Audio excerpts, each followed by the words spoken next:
camarades membres des différents gouvernements de l'AES, chers participants donc au premier sommet des chefs d'État de l'AES, bonjour.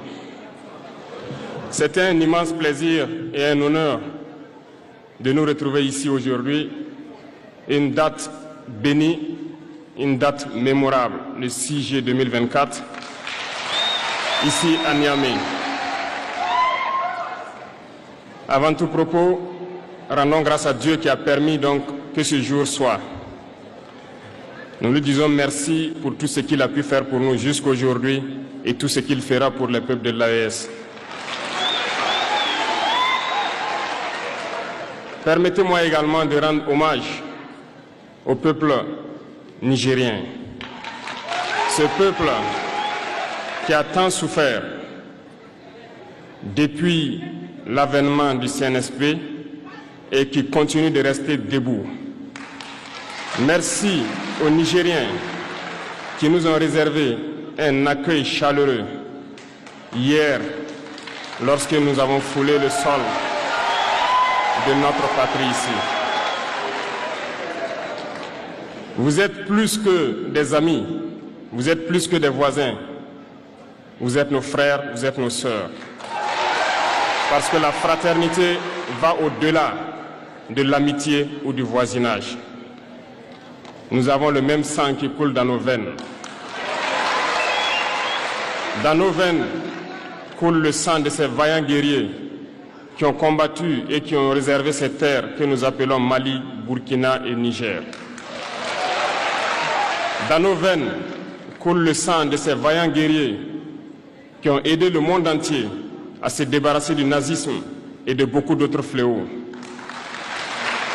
Dans nos veines coule le sang de ces vaillants guerriers qui ont été déportés d'Afrique vers l'Europe, l'Amérique, l'Asie ou je ne sais encore, et qui ont contribué à construire ces États pendant l'esclavage. Dans nos veines coule le sang d'hommes dignes, d'hommes robustes, d'hommes debout. Et pour cela, soyons-en fiers et soyez remerciés d'être ressortissants de l'AES. L'Afrique, ce continent qui a tant souffert et qui continue de souffrir du fait des impérialistes. Ces impérialistes n'ont qu'un seul cliché en tête. L'Afrique est l'empire des esclaves. C'est comme ça qu'ils voient l'Afrique. Pour eux, les Africains les appartiennent. Nos terres les appartiennent. Nos sous-sols les appartiennent. Ils n'ont jamais pu changer de logiciel jusqu'à aujourd'hui. C'est déplorable. Mais comment procèdent-ils? C'est malheureusement depuis donc ces années 60 où ces simulacres d'indépendance ont été donnés à l'Afrique. Ils n'ont juste fait que placer des valets locaux à la tête, selon eux, de leur sous-préfecture pour pouvoir continuer à les alimenter. Ces valets locaux que nous allons qualifier aujourd'hui d'esclaves de salon n'ont d'autre repère que de chercher à vivre comme le maître, à satisfaire le maître et à faire tout ce que le maître lui dicte. Ils volent, ils pillent nos États, amènent tout chez le maître et leur richesse est conservée chez le maître. Ils font tout pour vivre comme le maître et toujours le satisfaire. Lorsque le maître commande, ils exécutent. Savez-vous qui sont ces esclaves de salon? Eh bien, nous allons vous expliquer ce que c'est. Ce sont des individus qui n'ont aucune dignité, qui n'ont aucune morale, qui n'ont aucune personnalité. Mais le maître esclave a toujours su identifier ces individus. Ils sont toujours prêts à trahir leurs frères pour satisfaire le maître. Ils nous ont trahis depuis l'indépendance et d'autres continuent jusqu'à aujourd'hui à nous trahir au profit de leur maître. Ces individus continuent toujours, contre vents et marées, à piller l'Afrique, à aider le maître à piller l'Afrique. Ils se plaisent à le dire chaque année Dans leur sondage économique, le Burkina est le pays le plus pauvre, le Mali est le pays le plus pauvre, le Niger est le pays le plus pauvre. Nous sommes classés parmi les derniers. Très bien, si nous sommes aussi pauvres qu'ils le disent, mais quand est venu le moment de prendre nos responsabilités, nous avons demandé à ces maîtres de quitter les lieux. Pourquoi ne veulent-ils pas partir? Lorsque nous prenons le cas du Niger, depuis plus de 40 ans, certains pays exploitent l'uranium pour produire de l'énergie chez eux. D'Ottawa jusqu'à Paris, les rues sont illuminées, c'est la lumière. Mais au Niger, c'est l'obscurité qui nous est servie. Lorsque vous partez dans nos États, nos sols sont troués de toutes parts pour rechercher les métaux précieux tels que l'or. Mais souvent, il n'y a même pas la moindre route accessible pour atteindre les zones où ils exploitent l'or, encore moins certains services sociaux de base.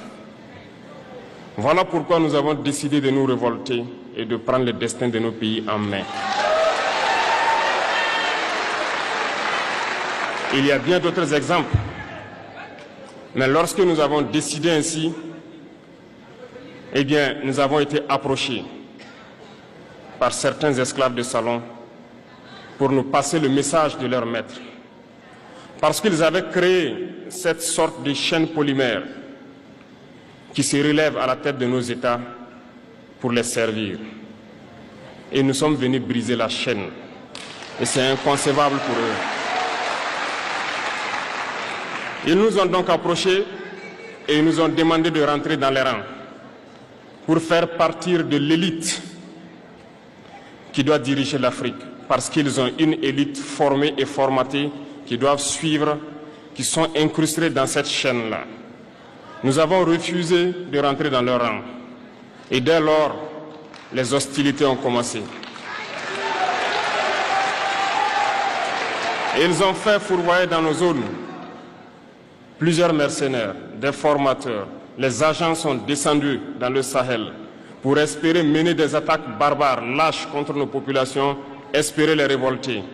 En plus de ces attaques sur le terrain, les attaques communicationnelles, la manipulation, la désinformation battent son plein dans leur rang.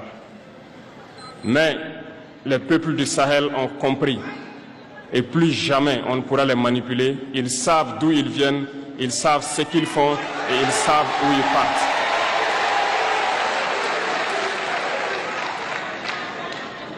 Nous n'allons plus permettre cela. Les gens sont éveillés et les gens se battent aujourd'hui, pas pour nous-mêmes, mais pour les générations à venir. Et merci à tous pour le combat qui est livré. Cela ne nous fait jamais pleurer. Nous n'allons pas trembler.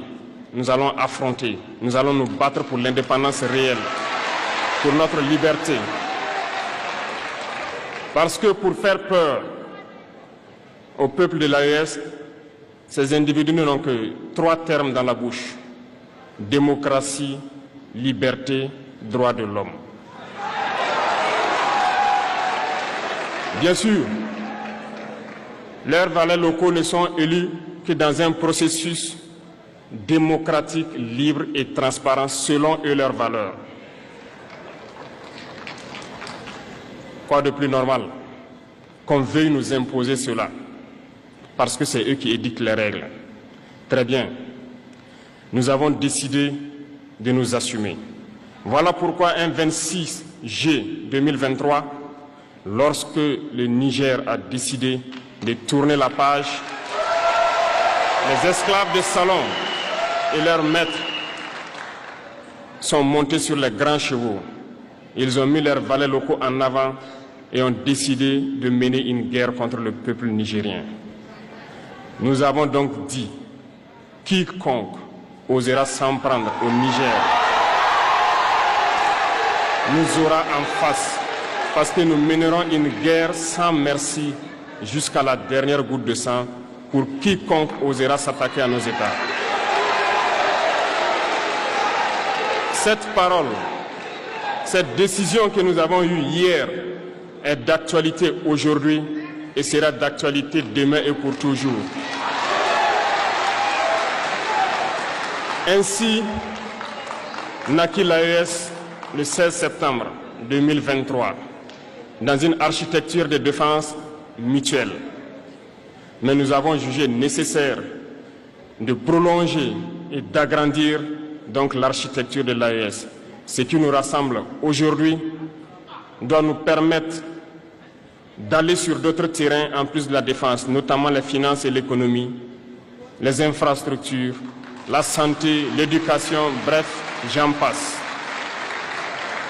Je souhaite donc que ces moments soient pour nous une histoire que nous allons écrire pour l'AES, mais surtout pour l'Afrique et pour le monde entier. Que Dieu illumine tout un chacun de nous. Que Dieu nous inspire dans ces tâches qui nous sont confiées.